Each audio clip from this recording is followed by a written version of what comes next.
Tapi lagi-lagi seperti dikatakan Bang David, kalau diskusinya terus berjalan, mungkin hal-hal yang tadi Anda sampaikan akan disampaikan. Saya kira seperti itu. Karena apa? Karena kita mesti percaya bahwa mahasiswa itu adalah masyarakat intelektual yang ada di kampus. Mahasiswa itu adalah representasi daripada suara rakyat ketika DPR tidak berfungsi. Dan masyarakat dan mahasiswa itu adalah the young generation for our country untuk akan datang. Jadi tadi dikatakan Bang David bahwa setiap orasi atau mungkin pikiran-pikiran dari mahasiswa itu harus ada solusi dari apa yang ingin mereka sampaikan. Saya mau tanya Bang Pangi, seperti apa Bang? Iya, ini kan tadi saya sedikit spill yang Bang Ansilema bilang stempel ya. Memang dulu kan Orde Baru adalah political religion, bukan religion politik, bukan agama yang disucikan tapi ideologi yang disucikan. Pada masa itu yang disucikan adalah Pancasila. Jadi Pancasila tidak salah, tapi digunakan untuk instabilitas politik. Jadi kalau ada orang yang kritik, ada yang protes, ada yang melakukan demonstrasi, dianggap anti Pancasila, anti instabilitas, anti pembangunan. Dan darahnya boleh untuk karena memunculkan disorder ketidakteraturan bisa ditertibkan oleh negara. Kalau sekarang atas nama Pancasila, Pancasila disalahgunakan untuk menertibkan kebebasan sipil yang tadi mulutnya susah berbicara, perutnya juga agak kesulitan untuk dalam hal kebutuhan pokok. Nah, konteks ini saya kembalikan soal tadi yang disampaikan. Saya tetap orang yang komit dan konsisten. Konsistensi saya, ketauladanan itu berasal dari jauh dari kekerasan fisik. Itu saya ikut. Saya nggak akan geser itu. Bahwa itu memang salah, memubarkan itu nggak boleh. Kita nggak bela. Nah, itu nggak kita bela, kita lepas. Cuma persoalannya, apakah tidak... Sebentar, membubarkan diskusi itu yang dilakukan oleh mahasiswa itu tidak boleh. Itu tidak boleh dibenarkan. Sampai kiamat nggak boleh dibenarkan. Karena itu keluar dari asas-asas demokrasi itu tadi. Nah, kalau kemudian kita geser lagi ini, bentangan empirisnya, lapisannya, itu oke, kita lepas lagi. Ini kan distrust yang mungkin dibiarkan terlalu lama.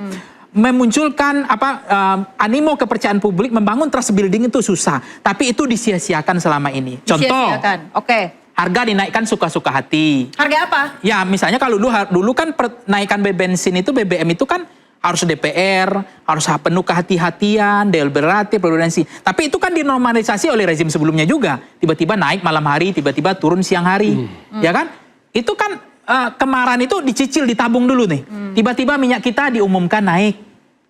Mau menaikkan minyak kita aja diumumkan. Yang diumumkan itu bukan bego Bang Ali. Yang diumumkan itu kalau minyak kita turun kan.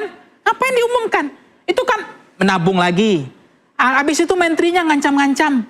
Mau lawan rakyat. Ya kan? Suka nantang-nantangin rakyat. Siapa yang termasuk tadi Menteri Nusron tadi. Ya kan? Itu kan membuat lele dalam kolam makin keruh. Ada lele makin keruh. Jadi maksud Anda ini adalah kumpulan kemarahan dari masyarakat. Dicicil lagi adalah negara rakyat udah bayar pajak luar biasa. Mulai dari pajak jual beli, pajak kendaraan, pajak bangunan, pajak kita beli token listrik, pajak restoran, ya kan, pajak BPATB. Pokoknya banyak, cuma satu pajak yang nggak dipungut rakyat, pajak kita cebok aja nggak, ya kan? Tapi ketika uang yang begitu besar ini, yang begitu besar dikelola oleh negara, tiba-tiba digelontorkan dalam satu programnya mulia dan baik, tapi tanpa tata kelola yang penuh kehati-hatian, tanpa deliberatif, tanpa riset, tanpa KPI yang jelas, kemudian sangat berani gelondongan. Tidak ada autopilotnya, pilot projectnya. Nah, ini menarik ini sebenarnya. Intinya, kita tidak punya banyak waktu. Ini duit rakyat dihambur-hamburkan begini kan, akhirnya mungkin ini yang membuat mahasiswa ini sesuka-suka hati nih. Nah, tiba-tiba ada undang-undang yang ketok palu saja, nggak ada pembahasan, ini nggak ada rakyat. Ini mungkin menurut saya ya ada kesalahan karakter dari politisi. Tabungan ada dulu bencana nasional, tetapkan dong, ngotot pemerintahnya nggak mau, tapi kemarin dikucurkan juga akhirnya. Ini ditabung terus, dicicil terus. Nah, ada juga kemarin BPJS mau dinaikkan lagi, nggak ada otaknya. Rakyat lagi susah. Iuran aja. Ini menarik sebenarnya. Tapi Mbak intinya. Jadi membuat ini yang tidak terkenal ini generasi strawberry menurut saya. Dalam konteks mungkin bacaan bukunya banyak, tapi emosinya ini kan generasi liar juga. Baik, saya ke Bang Abalin. Bang Abalin, Anda sebagai politisi Golkar seharusnya seperti apa politisi? Saya pertama terus terang ingin menyampaikan bahwa sungguh saya sesalkan ya Saya sesalkan acara itu bisa begitu bubar dengan tidak ada satu konklusi yang bisa didapatkan dari kedua belah pihak. Kita tahu bahwa teman-teman menteri itu adalah kawan-kawan seangkatan seperti tadi dibilang Bung David, kemudian Ansi juga, itu adalah teman-teman aktivis. Paling tidak tanggung jawab kita sekarang adalah tetap harus bisa menjaga komunikasi dan dialog. Kita harus mendukung mereka untuk sukses, sebab kalau mereka gagal, itu adalah kegagalan generasi kita. Suka atau tidak suka seperti begitu. Sebentar, mendukung program yang sedang mereka buat. Iya, dia harus tetap diberikan didorong untuk bisa menjalankan amanah sebagai anggota kabinet dengan baik. Di samping, kenapa tadi saya bilang saya sesalkan karena setidaknya kemarin itu mereka harus bisa mendapatkan penjelasan tentang pertama pemborosan terhadap anggaran pendapatan belanja negara yang terkait dengan program MBG. Bahwa setidaknya dia bisa menjelaskan bahwa setelah Presiden menerima 5 tuntutan dari masyarakat itu, salah satu yang paling penting yang bisa mereka jelaskan itu adalah bagaimana Presiden punya perhatian terhadap tata kelola MBG setelah pimpinan MBG Tapi lagi-lagi seperti dikatakan Bang David, kalau diskusinya terus berjalan mungkin hal-hal yang tadi Anda sampaikan akan disampaikan. Saya kira seperti itu. Okay. Karena apa? Karena kita mesti percaya bahwa mahasiswa itu adalah masyarakat intelektual yang ada di kampus. Mahasiswa itu adalah representasi daripada suara rakyat ketika DPR tidak berfungsi. Dan masyarakat dan mahasiswa itu adalah the young generation for our country untuk akan datang. Jadi Kenapa saya harus bilang begitu, Ayah? Pangi, Ansi, saya dan David, kita punya tanggung jawab dalam semua agama bilang begini bunyinya. Didik dan binalah generasimu karena mereka akan hidup pada zaman yang berbeda dengan di mana kalian hidup. Mereka tidak hidup seperti kita di zaman 98. Dia hidup pada zaman yang berbeda. Saya masih ada tanda pistol, saya masih ada tanda kepala bocor pada zaman itu. Kalau Abang buka, menjadi aktivis. Iya, kan begitu. Jadi maksud saya, kita punya tanggung jawab untuk bisa menyampaikan pesan-pesan penting. Paling tidak narasi penting yang harus dibangun, yang harus bisa untuk memberikan motivasi tersendiri bagi generasi baru. Oke, jadi apa yang salah dalam diskusi kemarin, Bang? Tidak ada yang salah. Waktunya tidak boleh saling menyalahkan menurut saya. Waktunya kita adalah saling untuk mengevaluasi. Pemerintah ini bukan malaikat. Pemerintah ini manusia biasa yang bisa salah, bisa juga benar. Kalau dia salah kita harus berarti tidak boleh menyalahkan. Tapi menurut Anda apa yang kurang berarti? Yang kurang adalah kita harus membangun kebiasaan budaya berdialog. Dialog kemarin para menteri dengan mahasiswa itu satu acara yang luar biasa. Saya kurang paham siapa yang membuat acara itu, tetapi konsep dialog adalah konsep yang penting. Dan yang kedua, kalau kita tidak membicarakan... Tapi tadi Anda katakan bahwa menyampaikan pikiran harus ada tanggung jawab, harus bertanggung jawab. Saya ke Bang Ansi, Bang, menyampaikan pikiran harus bertanggung jawab. Ayah, tidak adil kalau kita menyimpulkan peristiwa kemarin yang terjadi di UGM hanya melihat kasus kemarin itu. Oh, jadi kita harus melihat sudah ada kumpulan-kumpulan. Lebih artinya panjang, tabungan, bentangan. lebih komprehensif. Mahasiswa itu datang dengan titik keresahan, dengan kekecewaan. Mahasiswa itu datang dengan keresahan yang sudah menumpuk. Terhadap apa? Terhadap berbagai praktek penyelenggaraan kekuasaan negara. Mereka datang, mereka sudah dengan pertanyaan-pertanyaan bahwa ketika bicara Tapi tidak ada pertanyaan, Bang. Sepertinya kemarin itu bahkan Pak Nusron saja mengajak mereka ke Papua, tapi tidak ada respon. Karena memang pembicaranya itu cenderung satu arah. Itu kan sudah berjalan sekian proses, kan begitu. Dan cenderung yang seperti pembukaan tadi saya katakan, lebih terkesan sebagai agenda sosialisasi.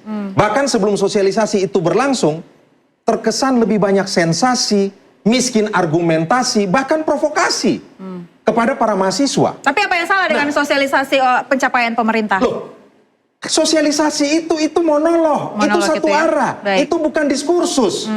Kalau diskursus itu yang saya katakan, ada tesa, antitesa, dan sintesa, seperti yang dikatakan oleh kawan saya tadi, Bung David. Jadi mahasiswa itu, sebenarnya kan mahasiswa itu kan pertanyaannya sudah ada. Ya misalnya, Tapi Bung apa yang Budiman membuat, Sujatmiko Bang, ini misalnya ya. pertanyaan yang saya dari tadi sudah pikirkan, apa bedanya mahasiswa yang berkumpul di tempat diskusi itu dengan mahasiswa yang datang dan menginterupsi diskusi itu? Ya, artinya kan begini, contoh, sederhana aja. Kita boleh bicara bahwa misalnya, MBG bagus dari segi konsep, menurut pemerintah. Tapi mahasiswa bertanya sederhana. Lalu apa manfaatnya bagi petani tradisional dan kecil, peternak di desa-desa dan juga nelayan tradisional? Kalau kita bicara bagaimana ini bisa membangun multiplier effect, itu yang tidak pernah bisa dijelaskan dan dijawab selama ini. Jadi begini Ayat, yang Ansi bilang itu, makanya tadi saya bilang kalau acara itu umpama tidak bubar, setidaknya mungkin bisa mendapatkan pengertian. Umpama begini, kan yang ditangkap sekarang ini kan kepala dan wakil-wakilnya. Sekarang Presiden terima apa yang mungkin disampaikan dari 5 pesan itu. Maka yang dilakukan sekarang itu adalah tata kelolanya dievaluasi, tata kelolanya diperbaiki. Bagi saya anak Papua ini, Fak-Fak, Ansi, kita orang NTT ini dari Toraja, orang-orang di kampung ini, anak-anak keluarga kita ini sangat perlu itu dengan MBG. Demi Tuhan, saya bersumpah atas nama Tuhan. MBG itu sangat amat penting bagi anak-anak kita di kampung-kampung sana. Jadi saya kira ini... Abang, kalau di kampung kan berarti itu kan ada prioritas, ada pilot project, misalnya 3T, kan begitu. Ini kan yang terjadi satu Indonesia. 3T ini yang sekarang lagi dilakukan dipertanyakan oleh mahasiswa-mahasiswa, termasuk mahasiswa UGM, ITB dan seterusnya, Abang. Nah, makanya begini kemarin, kalau umpama acara itu tidak bubar, saya punya keyakinan penting bahwa Pak Nusronnya, Pak Sugiononya, Pak sahabat kita Sudaryono, Budiman Sujatmiko akan bisa menjelaskan bahwa tata kelola maka MBG itu akan pasti dilakukan perbaikan. Kenapa? Karena itu penting. Menurut saya itu adalah agenda nurani seorang presiden yang melihat rakyatnya di daerah-daerah, anak-anak sekolah untuk kepentingan masa depan generasi baru. Saya tambah dikit dari Bang Ali ya. Jadi sedikit saja Pak intinya. Iya, jadi gini. Ketika kehadiran kawan-kawan kemarin yang merupakan representasi pemerintah itu ingin menjelaskan sebenarnya bahwa demo-demo selama seminggu kurang lebih ini kan sudah ada langkah-langkah action real yang dilakukan oleh pemerintah menjawab kegelisahan aspirasi adik-adik mahasiswa. Contohnya dengan pemecatan dan langsung proses hukum 3 pimpinan MBG BGN ya. Lalu kemudian sudah ada suspend dari 27.000 dapur SPPG. Pemerintah sudah melakukan suspend 2.200 dapur yang dianggap bermasalah. Itu langkah action ya. Nah itu juga yang diminta oleh adik-adik mahasiswa. Nah saya lebih mengapresiasi kelompok mahasiswa yang atas nama BEM Bersatu yang kemarin datang menggeruduk kantor Wapres. Minta waktu kepada Wapres untuk menyampaikan aspirasi mereka, gagasan mereka dan diterima baik oleh Wapres. Di situ terjadi diskursus dialog. Akhirnya ada solusi yang mereka lahirkan bersama. Dan itu ditunggu oleh adik-adik BEM Bersatu itu. Ketimbang dengan yang saya katakan bahwa kekerasan-kekerasan dialog itu pengusiran ya. Menolak diskursus itu terjadi. Menolak dialog. Nggak ada solusi yang dilahirkan sebagai padahal kampus itu salah satu yang saya katakan ciri kampus adalah menawarkan sebagai problem solver. Menawarkan artinya solusi. Sudah ada evaluasi yang dilakukan oleh pemerintah. Sebenarnya sederhana. Interupsi dilakukan itu karena ada krisis kepercayaan akut dari mahasiswa. Krisis kepercayaan akut dari mahasiswa. Kita akan bahas lebih lanjut usai jeda, pemirsa, tetaplah bersama kami.